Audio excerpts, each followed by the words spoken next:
I've been renting out of here for about 15 plus years now. Strictly motorcycle mechanic. My name's Stephen Motta, and we're in North Hollywood, California. Back when I first started here, I apprenticed under a fellow named Mike. He was a master mechanic, and from then on out, it's been, history. My father bought my first dirt bike when I was probably 13, 14. He took me out to the desert and showed me how to ride it, and then he kind of just let me go with it.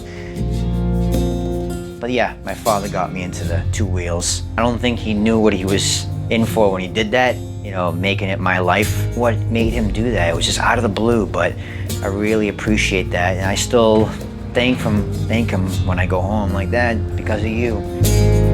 But the mechanic in my family is my uncle, and I actually worked with him during a summer or two with when I was in high school, rebuilding carburetors and all that kind of stuff.